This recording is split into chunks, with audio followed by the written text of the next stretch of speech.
Good morning, all of you. Good morning, sir. Very good morning. बाकी बच्चे कहाँ गए? अच्छा, बताना आवाज आ रही कि नहीं आ रही ढंग से? आ रही है सर। आ रही है। और एक बार ये भी बता दो कि बोर्ड पे क्या लिखा हुआ नजर आ रहा है कि नहीं आ रहा है? हेडिंग क्या डाल रखी है मैंने? पढ़ो देखे। अम्ल की अभिक्रिया धात्विक ऑक्साइड। और उसके ऊपर अम्ल क्षारों के रासायनिक गुणधर्म। क्षार नहीं क्षार, क्षारों के, अम्ल क्षारों के रासायनिक गुणधर्म। चलो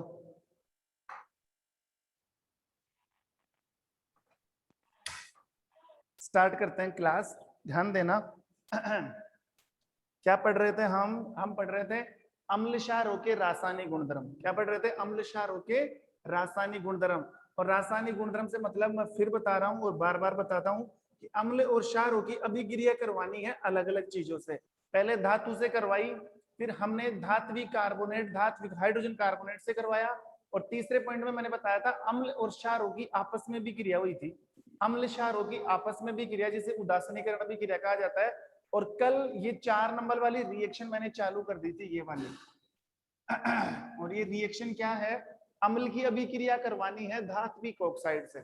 अम्ल की अभिक्रिया धात्विक ऑक्साइड से, और हो भी गई थी। तो बताओ, जब अम्ल की अभिक्रिया धात्विक ऑक्साइड से करवाते हैं तो क्या बनता है? लवण बनता है, और उसके साथ क्या बनता है? जल बनता है। तो इसका रिजल्ट तो क्या होगा? रिजल्ट तो यही है कि अम्ल की अभिक्रिया करवानी है किसके साथ? धात्विक ऑक्साइड से। धात्विक ऑक्साइड से क्या बनेगा? लवण। और उसके साथ क्या निकलेगा? जल। तो ये तो हो गया रिजल्ट। ये तो हो गया रिजल्ट। आपको ज्यादा दिमाग लगाना ही नहीं है, दिमाग खर्च ही नहीं करना आपको। अम्ल की अभिक्रिया किससे करवानी है? धातु ऑक्साइड के साथ क्या बना? लवण बना। लवण के साथ क्या बना? जल बना। आवाज बंद करो, सब म्यूट कर लो आवाज। अमन, मोहित, सब देखो। इसका एग्जाम्पल क्या लिया था मैंने? एग्जाम्पल अम्ल की जगह तो क्या डाला था? HCl। और धात्विक ऑक्साइड कौन सा लिया था? CuO। CuO नाम क्या है? Copper oxide. क्या नाम है इसका?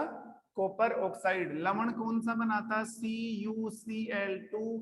और इसके साथ वाटर का एक मॉलिक्यूल क्या हो गया था? रिलीज हो गया था। ये लो, तो ये हो गया एग्जाम्पल। एग्जाम्पल क्या है? HCl की भी क्रिया किससे करवाई है? कॉपर ऑक्साइड से। HCl की भी क्रिया कॉपर ऑक्साइड से। क्या बना? CuCl2। इधर क्या बना? H2O। एक बार नजर डाल लो अभी क्रिया बैलेंस है कि नहीं है। उधर 2 हाइड्रोजन है, इधर 1 हाइड्रोजन, बैलेंस नहीं है। यहाँ पर क्या लगाना पड़ेगा? 2 लगाना पड़ेगा। तो CuCl2 क्या है? लवण है। CuCl2 क्या है? लवण है। और ये क्या है? जल है। इतना तो मैंने कल ही बता दिया था, लेकिन ये टॉपिक पूरा नहीं हो पाया था, बीच में डिले किया था हमने टाइम की वजह से। तो लास्ट बात मैंने क्या छोड़ी थी? लास्ट बात मैंने ये छोड़ी थी कि ये जो धात्विक ऑक्साइड होते हैं, समझना ध्यान से, जो मेटालिक ऑक्साइड है, जो धात्विक ऑक्साइड है, बताओ धात्विक ऑक्साइड कौन सी प्रवृत्ति के होते हैं? धात्विक ऑक्साइड होते हैं क्षारीय प्रवृत्ति के। धात्विक ऑक्साइड क्षारीय प्रवृत्ति के होते हैं। मतलब ये है, नोटिस करना, धात्विक ऑक्साइड कैसे होते हैं? क्षार होते हैं, क्षार। अम्ल क्षार पहले से ही जान चुके हैं हम। अम्ल स्वाद में कैसे होते हैं? खट्टे। और क्षार स्वाद में कैसे होते हैं? कड़वे। तो ये जो धात्विक ऑक्साइड है, ये जो मेटालिक ऑक्साइड है, इसकी नेचर कैसी है? बेसिक नेचर इसकी क्षारीय प्रवृत्ति है। ये क्षारीय प्रवृत्ति का होता है। और ये हम कैसे चेक कर सकते हैं? ये हम चेक कर सकते हैं लिटमस पत्र से, गुड़हल की पुष्प की पंखुड़ियों से, हल्दी के पत्र से। कई प्रकार के सूचक है, उनसे चेक करके देख लो आप। धात्विक ऑक्साइड कौन सी प्रवृत्ति के मिलेंगे आपको? क्षारीय प्रवृत्ति के। बस ये क्वेश्चन आता है कई बार कि धात्विक ऑक्साइड क्षारीय प्रवृत्ति के क्यों होते हैं? धात्विक ऑक्साइड क्षारीय प्रवृत्ति के क्यों होते हैं? समझाइए। फिर क्या आंसर लिखोगे? आंसर आपको यही लिखना है कि जब धात्विक ऑक्साइडों को लिटमस पत्र के ऊपर डाला जाता है, जब धात्विक ऑक्साइडों को लिटमस पत्र के ऊपर डाला जाता है, तो धात्विक ऑक्साइड लाल लिटमस पत्र को किस में चेंज कर देते हैं? नीले में। और लाल को नीले में कौन बदलता है? लाल को नीले में बदलने वाले कौन होते हैं? क्षार होते हैं। कौन होते हैं? क्षार।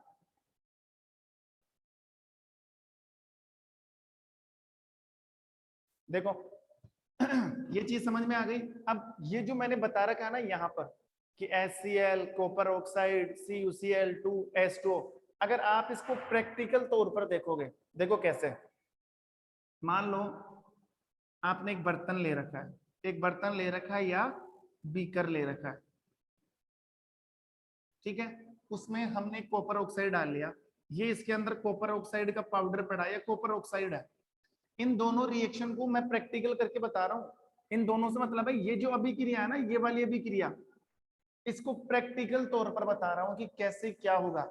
ये तो एक पढ़ने वाली बात हो गई, जो हम पढ़ रहे हैं ना, ये तो एक पढ़ने वाली बात होगी, तो एक रटने वाली बात हो गई। इस चीज को प्रैक्टिकल लाइफ से जोड़ो, इन दोनों को सच में मिला के देखो कि ये बनता है कि नहीं बनता है। तो ये क्या है? Copper oxide. ये क्या है? Copper oxide. क्या डालना है इसके अंदर? HCl। तो जैसे ही कॉपर ऑक्साइड के अंदर आप HCl डालोगे तो कॉपर ऑक्साइड हो जाएगा गायब। क्यों हो जाएगा? क्योंकि सर फिर से बताओ। ये क्या लिया हमने? एक बर्तन लिया, लिया, ठीक है। बर्तन में क्या डाला? Copper oxide. क्या डाला? Copper oxide. ये रहा ना कॉपर ऑक्साइड। और कॉपर ऑक्साइड के साथ क्या मिलाना है? HCl मिलाना है। तो कॉपर ऑक्साइड में जैसे ही HCl डालोगे, क्या है ये? HCl, तो कॉपर ऑक्साइड क्या हो जाएगा? गायब हो गया ना, गायब। यहाँ पर आपको कॉपर ऑक्साइड दिख रहा है, इधर आपको कॉपर ऑक्साइड दिख रहा है? नहीं दिख रहा ना? हो गया ना गायब, क्योंकि कॉपर ऑक्साइड चेंज हो चुका है। किस में चेंज हो चुका है? कॉपर क्लोराइड में। कॉपर ऑक्साइड चेंज हो गया किसके अंदर? कॉपर क्लोराइड में। कॉपर जाके जुड़ गया Cl के साथ, ऑक्सीजन जाके जुड़ गई किसके साथ? हाइड्रोजन के साथ। तो एक तो लवण बन गया और एक क्या बन गया? जल बन गया। तो इस बर्तन के अंदर कॉपर ऑक्साइड तो हो जाएगा गायब, और इसमें बन जाएगा CuCl2। और जो CuCl2 बना है ना, CuCl2, वो नील हरित कलर का बन जाएगा। नील हरित रंग, मतलब नीला सा और एक हरा सा रंग बन जाएगा। इससे पहले कॉपर ऑक्साइड हमने डाला था, उसका रंग ऐसा नहीं था। जैसे ही इसमें HCl डाला, इसका रंग चेंज हो गया, एक नीला हरा सा रंग आ गया, नील हरित रंग आ गया। और उस नीले हरे से रंग का मतलब एक नया पदार्थ बन गया, और वो कौन सा है? Copper chloride. Copper chloride. अब तक इस चौथे पॉइंट में मैंने जो भी पढ़ाया, उसमें आपको सिर्फ दो ही चीज याद करनी है। आपको सिर्फ दो ही चीजें याद रखनी है। पहली बात ये है कि जब अम्ल और धात्विक ऑक्साइड मिलते हैं तो लवण और जल बनता है। पहली बात कि जब अम्ल और धात्विक ऑक्साइड मिलते हैं तो लवण और जल बनता है। दूसरी बात, आपको ये रिएक्शन याद रखनी है, HCl, CuO, CuCl2, H2O। तीसरी बात, कॉपर ऑक्साइड धात्विक ऑक्साइड कौन सी प्रवृत्ति के होते हैं? क्षारीय प्रवृत्ति के। कौन सी प्रवृत्ति के होते हैं? क्षारीय प्रवृत्ति के। ये जो एक्सपेरिमेंट मैंने समझाया ना, ये कोई लॉजिक नहीं है इसके अंदर, चाहे तो आप इसको याद करो या मत करो, ये तो मैंने प्रैक्टिकल समझाया कि ऐसा हो जाता है। ठीक है, तीन चीजें याद करने लायक है। पहली ये, दूसरी रिएक्शन, तीसरी धात्विक ऑक्साइड कौन सी प्रवृत्ति के होते हैं? क्षारीय प्रवृत्ति के। समझ गए? तो ये था पॉइंट नंबर 4। Point number 4। अब क्या करना है? थोड़ा सा चेंज करना है, बस मेरी तरफ ध्यान देते जाओ। अम्ल की जगह क्या ले लो? क्षार। अम्ल की जगह क्या ले लो?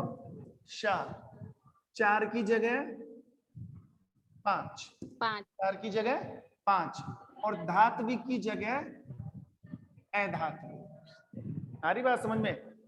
अम्ल की अभिक्रिया करवानी थी धात्विक ऑक्साइड से, कंफ्यूज मत होना एग्जाम के अंदर। अम्ल की अभिक्रिया धात्विक ऑक्साइड से। अब उल्टा कर दो, अम्ल का उल्टा क्या है? क्षार। धात्विक का उल्टा क्या है? अधात्विक। सीधी सी बात है। ये लो, तो सार की अभिक्रिया अधात्विक ऑक्साइड से करवानी है, तो यहां पर क्या लिखूं?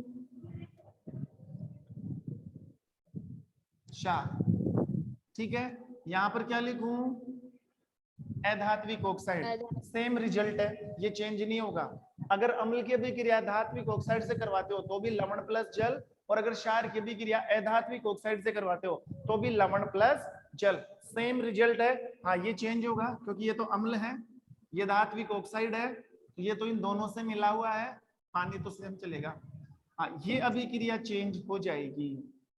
देखो क्षार कौन सा लेना हमें, सार हमें लेना है कैल्शियम हाइड्रोक्साइड CaOH का होल ट्वाइस, CaOH का होल ट्वाइस, ओके, प्लस अधात्विक ऑक्साइड। अधात्विक ऑक्साइड कौन से लेंगे, देखो धात्विक ऑक्साइड मैंने तुम्हें बताया था कल कि कॉपर ऑक्साइड धात्विक ऑक्साइड है, एमजीओ धात्विक ऑक्साइड है, और भी एग्जाम्पल, कार्बन डाइऑक्साइड, शाबाश, कार्बन डाइऑक्साइड। तो यहाँ पर अधात्विक ऑक्साइड कौन सी आएगी, CO2। कौन सी आएगी, CO2। क्यों, क्योंकि कार्बन अधातु है। नोटिस करना सब बच्चे, कार्बन क्या है, अधातु, और अधातु किससे जुड़ रही है, ऑक्सीजन से। जब धातु ऑक्सीजन से जुड़ती है तो धात्विक ऑक्साइड बनता है। सुनना, जब धातु किससे जुड़ती है, ऑक्सीजन से, तो क्या बनता है, धात्विक ऑक्साइड। और जब अधातु किससे जुड़ेगी, ऑक्सीजन से, तो क्या बन जाएगा, धात्विक ऑक्साइड की जगह अधात्विक ऑक्साइड। तो CO2 एक अधात्विक ऑक्साइड है, CO2 एक अधात्विक ऑक्साइड है, क्योंकि कार्बन इसमें क्या आ गई, अधातु आ गई। ठीक है, आगे देखो,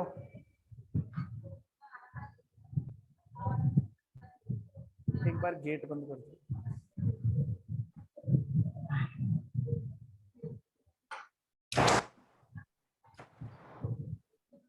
देखो बताओ क्या बनेगा आगे, कैल्शियम हाइड्रोक्साइड की अभिक्रिया करवाइए CO2 के साथ, तो क्या बनेगा हमें नहीं पता, लेकिन हमें इतना पता है पानी निकल रहा है यहाँ पे H2O। अपने को सिर्फ पानी निकालना है, निकल गया ना यहाँ पर H2O। अब देखो यहाँ से H2O तो निकल गया, क्या बनेगा वो आप लोग चेक कर लो। H2 दो हाइड्रोजन ये गया, एक ऑक्सीजन ये गया, तो मतलब एक ऑक्सीजन बच गया, हाइड्रोजन तो दोनों गए, एक ऑक्सीजन के, तो एक ऑक्सीजन बच रहा है यहाँ पे, CaO और CO2, मतलब CO, दो ऑक्सीजन यहाँ पर है, एक ऑक्सीजन यहाँ पर है, CO3, CaCO3, और CaCO3 किसका नाम है, कैल्शियम कार्बोनेट। कल ही बताया था मैंने, कैल्शियम कार्बोनेट जो दीवारों पर पुताई करते हैं तो 2 या 3 दिन के बाद जो पपड़ी बन जाती है, वो यही तो है कैल्शियम कार्बोनेट। और इसका यूज कहाँ पर होता है, संगमरमर बनाने में, खड़िया बनाने में, और क्या बताया था, बोलो, चूना पत्थर, शाबाश, चूना पत्थर, ओके, ठीक है। तो समझ में आ गई होगी बात। जब क्षारोगीय अभिक्रिया अधात्विक ऑक्साइड से करवाते हैं, सेम रिजल्ट है, लवण और जल बनता है। अभिक्रिया आपको ये वाली याद करनी है, ठीक है। अब यहाँ पर देखो, धात्विक ऑक्साइड कौन सी प्रवृत्ति के थे, क्षारीय। उल्टा कर दो, हम धात्विक थोड़ी पढ़ रहे हैं, हम अब क्या पढ़ रहे हैं, हम अधात्विक। तो यहाँ पर अधात्विक और क्षारीय की जगह अम्लीय प्रक्रिया, क्षारीय की जगह अम्लीय प्रवृत्ति। इसमें बहुत सारे बच्चे कंफ्यूज होते हैं, ध्यान रखना कंफ्यूज नहीं होना है, दोनों में से एक याद कर लो आप, या तो ये याद कर लो कि अधात्विक ऑक्साइड अम्लीय प्रवृत्ति के होते हैं। अधात्विक ऑक्साइड कौन सी प्रवृत्ति के होते हैं, अम्लीय। कैसे पता लगा, लिटमस पत्र पे डाल के देख लो, क्वेश्चन आ जाए कि अधात्विक ऑक्साइड अम्लीय प्रवृत्ति के क्यों होते हैं, तो सीधा सा आंसर है कि जब अधात्विक ऑक्साइडों को लिटमस पत्र पर डाला जाता है तो ये नीले लिटमस पत्र को कैसा कर देते हैं, लाल। और नीले को लाल करने वाला कौन होता है, अम्ल होता है। और अगर बात की जाए किसकी, धात्विक ऑक्साइड की, तो वो कौन सी प्रवृत्ति के होते हैं, क्षारीय। दोनों में से एक याद कर लो, दूसरा उल्टा करना है। या तो ये याद कर लो कि धात्विक ऑक्साइड कौन सी प्रवृत्ति के, क्षारीय, तो धात्विक का उल्टा अधात्विक, क्षारीय का उल्टा अम्लीय, खत्म बात। ये लो, ये पॉइंट नंबर 5 भी क्या हो गया, कंप्लीट। अब देखो पॉइंट नंबर 6, पॉइंट नंबर 6 ज्यादा नहीं है, 2 पॉइंट और है, 2 क्या, लास्ट पॉइंट है। फिर ये एक बड़ा क्वेश्चन तैयार हो जाएगा तुम्हारा, कौन सा, अम्ल क्षारों के रासायनिक गुणधर्म। ठीक है, देखो पॉइंट नंबर 6, पॉइंट नंबर 6 और पॉइंट नंबर 6 क्या है, ध्यान देना। पॉइंट नंबर 6 है कि अम्ल क्षारों की जल से अभिक्रिया, इस पर ध्यान दोगे, वेरी इंपॉर्टेंट पॉइंट। अम्ल क्षारों की जल से अभिक्रिया,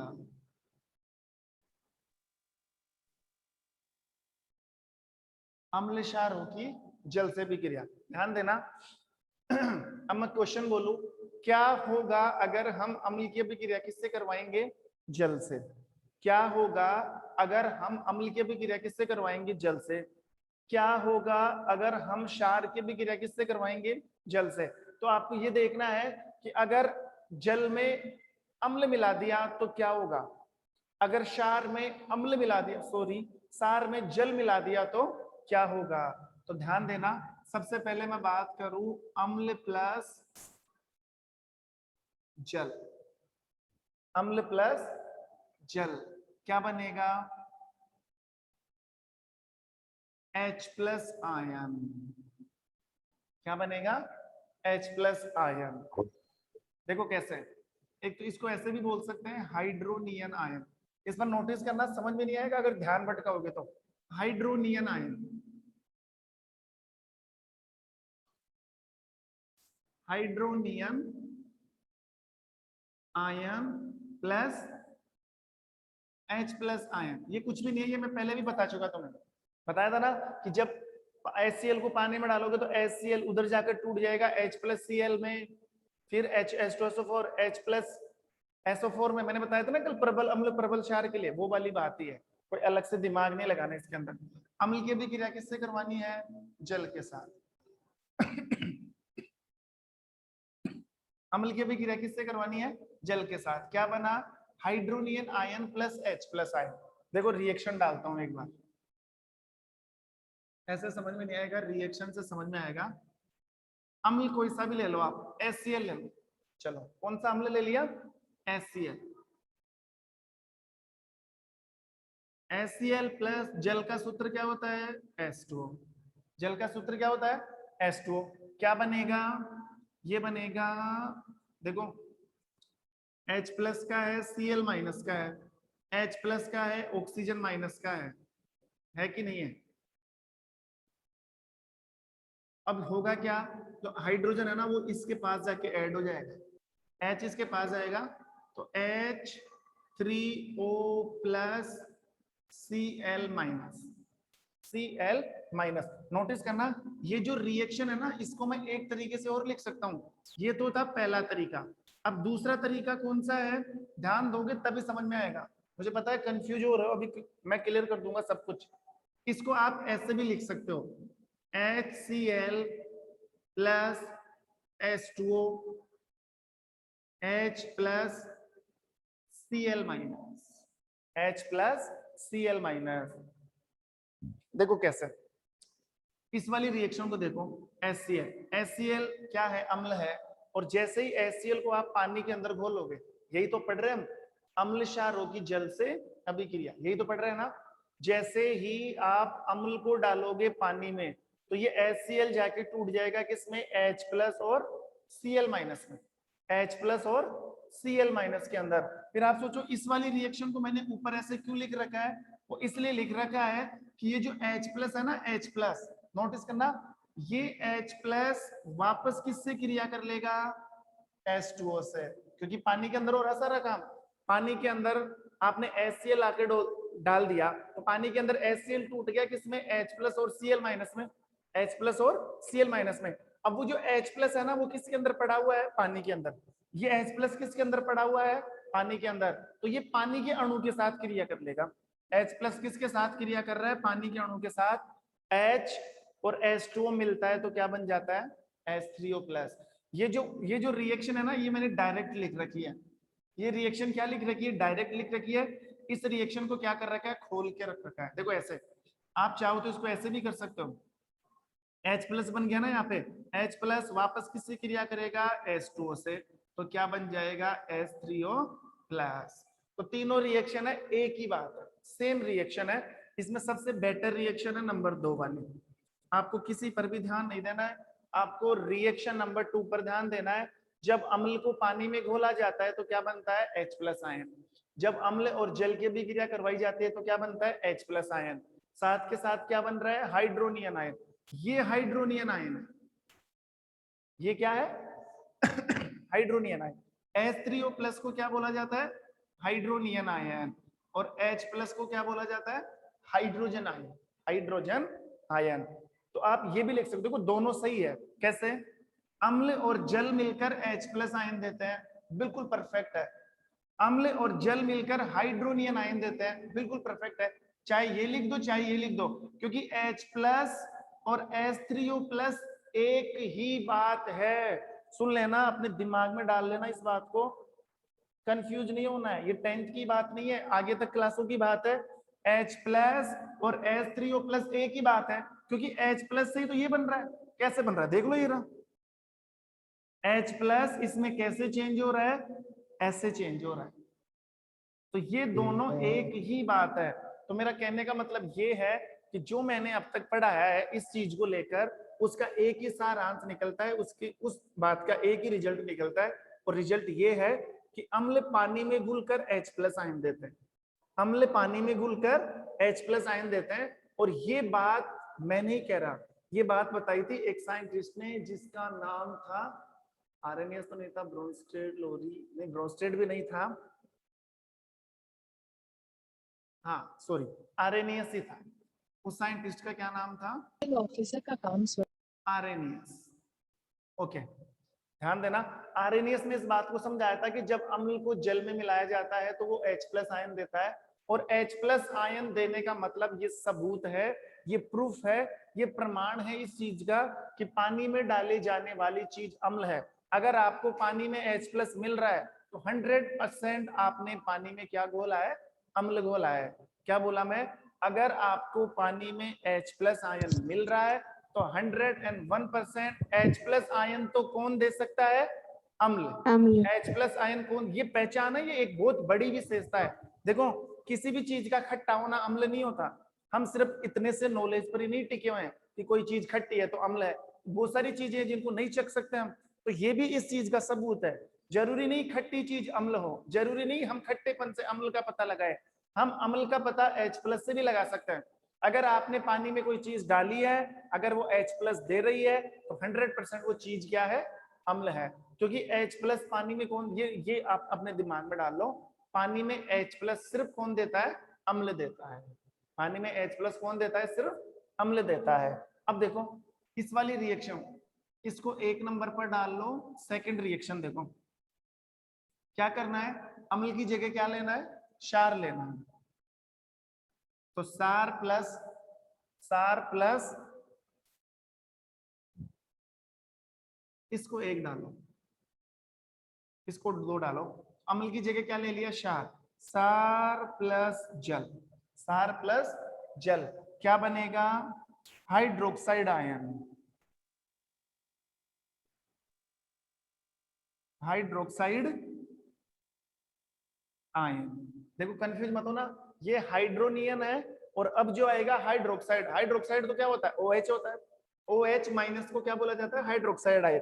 आप चाहो तो करके देख लो।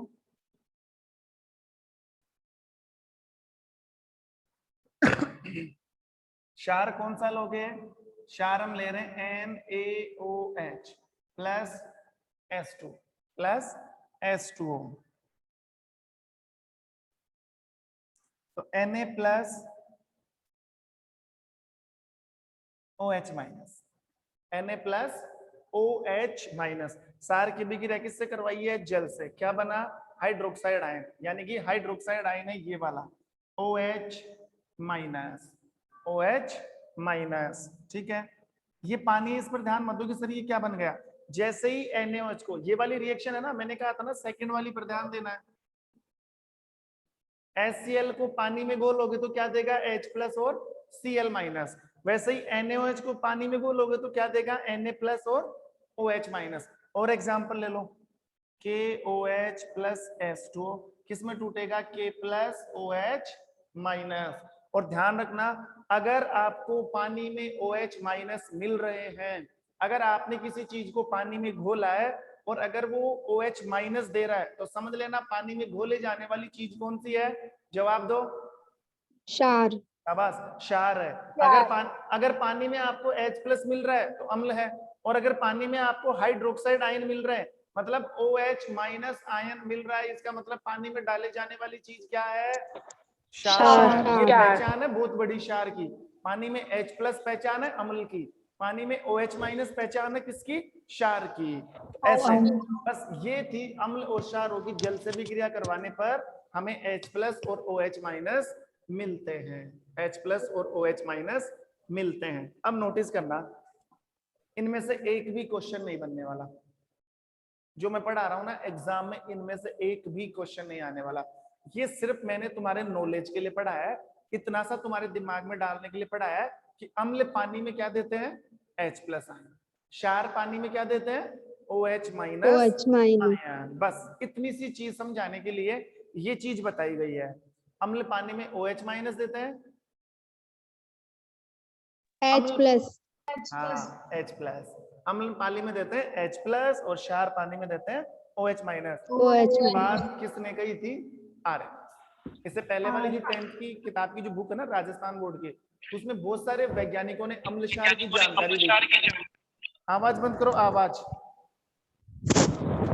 देखो अब ये पॉइंट कंप्लीट नहीं हुआ, ध्यान रखना, या फिर मैं नेक्स्ट पॉइंट ऐड करूं इसी के साथ। पॉइंट नंबर 7 यहां से देखना, पॉइंट नंबर 7। और पॉइंट नंबर 7 ये है कि अम्ल एवं क्षार, अम्ल एवं क्षार, अम्ल एवं क्षार जल में, या डायरेक्ट लिख दो, अम्ल एवं क्षार सर वैद्युत अपघट्य का कार्य करते हैं। वैद्युत अपघट्य का कार्य करते हैं, ठीक है। अम्ल एवं क्षार वैद्युत अपघट्य का कार्य करते हैं। वैद्युत का मतलब है विद्युत, ठीक है। अपघट्य, ध्यान रखना, अम्ल और क्षार का जो विलयन है ना, विद्युत अपघट्य का काम करता है। और विद्युत अपघट्य का मतलब होता है वो चीज जिसमें करंट आ सकता है। मतलब अम्ल विद्युत धारा प्रवाहित कर सकता है, अम्ल में से करंट जा सकता है। क्षार में से क्या हो सकता है? करंट जा सकता है, क्योंकि इनमें आयन पाए जाते हैं। क्योंकि अम्ल पानी में क्या देता है? H+। क्षार पानी में क्या देता है? OH minus. तो प्लस माइनस मिल गए ना। और अगर पानी में प्लस माइनस मिल रहे हैं, इसका मतलब जो आयनों में टूट रहा है, जो प्लस माइनस में टूट रहा है, वो विद्युत अपघट्य का कार्य करेगा, वो करंट को पहुंचाने का काम करेगा। विद्युत अपघट्य का मतलब है जो आराम से करंट पहुंचा दे, जिसमें से करंट जा सकता है, उसे बोला जाता है विद्युत अपघट्य। देखो कैसे, इस चीज को प्रूव करके दिखाता हूं मैं कैसे।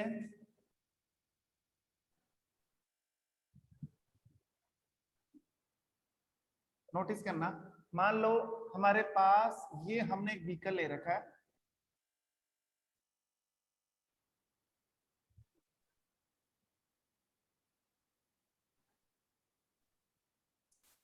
ध्यान देना, दिख नहीं रहा ना, इधर ले।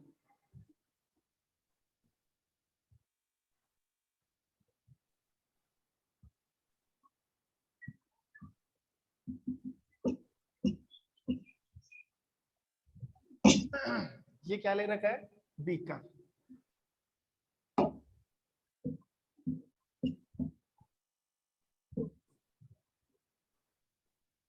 ठीक है, इस बीकर को भर दो यहां तक, किससे? पानी से।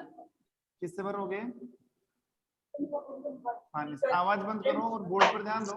एक बीकर, ये वाली जो बात है ना, अम्ल और क्षार विद्युत अपघट्य का कार्य करते हैं, इस वाली चीज को समझा रहा हूं मैं कि कैसे अम्ल क्षार विद्युत अपघट्य का कार्य करते हैं। एक बीकर लेना है, बीकर में क्या डालना है? पानी। अब आपको यहाँ पर 2 कार्बन की छड़ लगानी है। आवाज बंद करो, आवाज।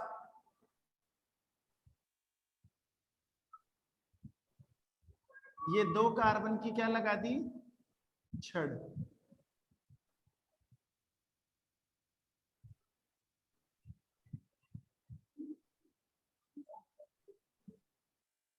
ये लो, बीकर के अंदर हमने 2 कार्बन की छड़ लगा दी और इन दोनों कार्बन की छड़ को कनेक्ट कर दिया किसके साथ?